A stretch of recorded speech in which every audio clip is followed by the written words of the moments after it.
Okay, next up, we have CTNNB1 Italy, a pilot project. Dr. Valter Tucci, researcher of the Italian Institute of Technology, joining us. Hello, hi everyone. I will try to.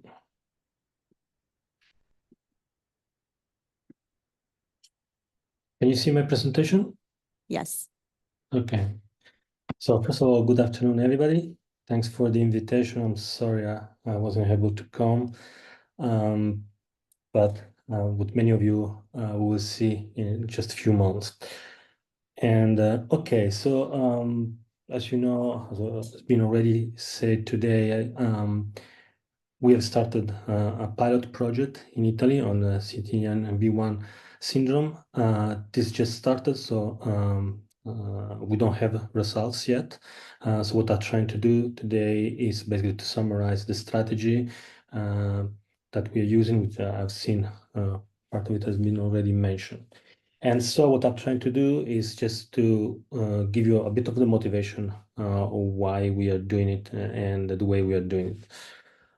Okay.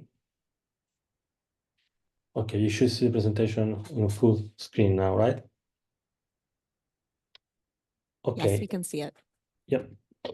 So basically, this is two papers that many of you knows, and this basically where everything started, identifying this mutation, and in particular on the right side of the screen is our work in which initially we compare the work on a mouse model and a few human cases.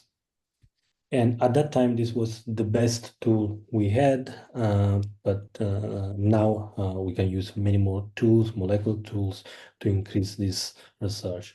However, the discovery of this mouse model goes much further down in time, and this was discovered with a screening program in Arwell where we use chemical agent that was able to introduce a random number of mutations in the genome, and then eventually the screening was based on the phenotype of these mice. And in this study, one of the mouse mutant carried the mutation, which at that time we didn't know yet the mutation, but eventually we clone within the beta-catenin gene.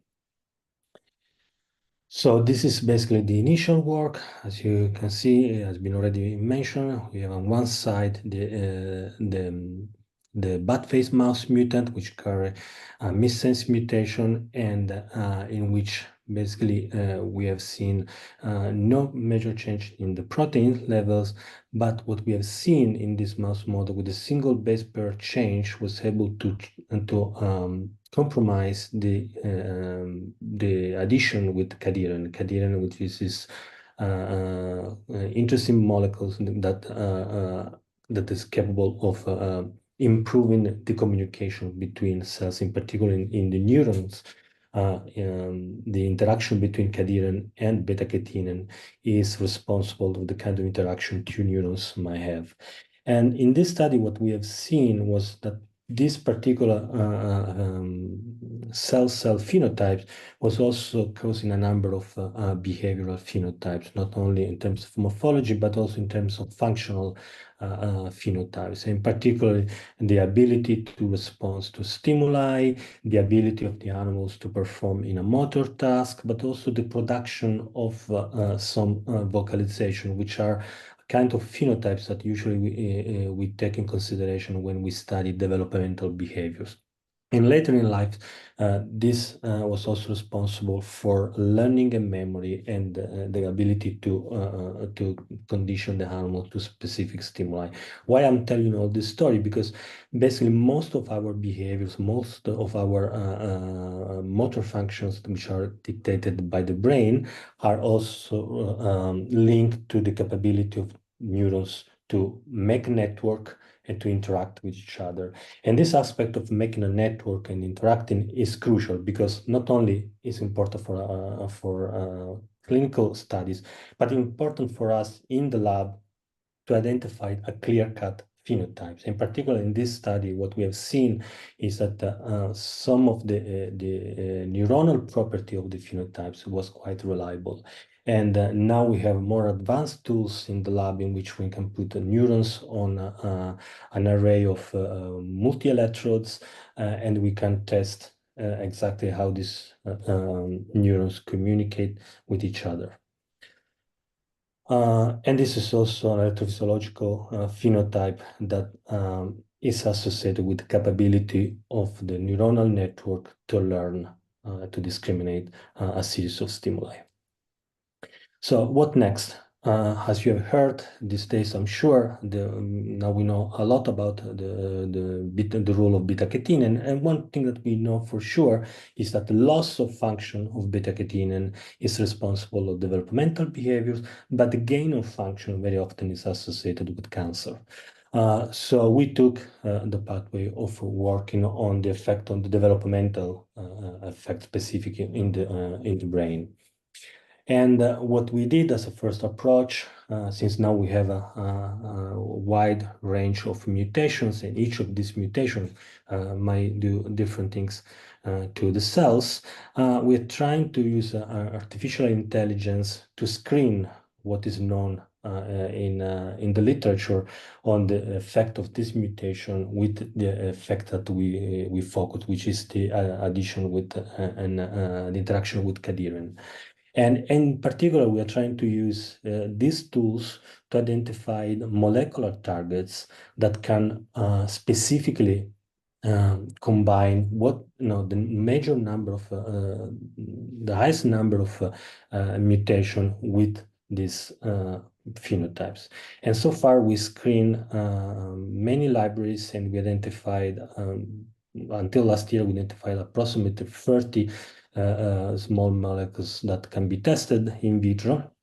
But now, since we started officially this month, we are using other tools and to increase this library of molecules. Yeah, this is what I just said. The last very part of the take message that I want to deliver is related to this technology. So as you understood so far, we are not trying to modify the expression of beta-catenin, but we actually trying to use molecular tools to modify this interaction with the cadherin. However, anytime you do something like that, there are side effects, there are consequences in the cells, in particular in the other genes. So over the last few years in the lab, we developed a new tool. This tool is based on CRISPR-Cas technology that you heard already in this conference. And in particular, instead of using a classical Cas protein, we use a dCas, a protein in which we removed the catalytic aspect. And in this case, we can use this, let's say, infrastructure of the CRISPR-Cas technology, but we fuse with other proteins. In particular, we fuse with proteins that are capable of modifying the epigenetic landscape of a gene, namely the methylation of a gene. So we are using this widely now with other disease and other gene targets. And in the case of CTNNB1, what we want to do is to create a cellular environment which is that facilitate the effect of the interaction between beta-catenin and cadherin. This technology until last year was too big to be used in classical delivery tools like adenosine viruses. We managed to reduce this construct, and now is integrated in a virus, but also in nanoparticles, lipid nanoparticles. And a few weeks ago, we submitted a new patent of advanced aspect of this technology, in which we don't target only one gene, but we have multiple targets. And we take advantage, basically, one of the mechanisms that I've seen has been mentioned already, which is the splicing of a gene. In this case, during the splicing, this multiple target can go and attack different genes. So this increased the possibility, the options that we will have to create that particular environment we are trying to do. And the very last message I want to give is that we wait for you. As most of you know, we are organizing the first Italy conference in September in South Italy. I've seen already many of the speakers at this conference that will join us, and I hope that many others will join us during the summer. And I just want to remind you that there's time for register to this conference. So please let us know if you want to participate, either with a presentation or a poster or just to listen. And thank you for your attention.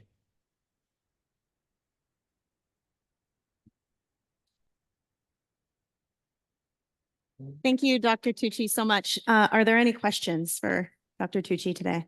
There are no dumb questions. If you're thinking about something, just be brave and ask. Okay, maybe later. We appreciate you so much joining us today. Thank you for sharing that. Thank you.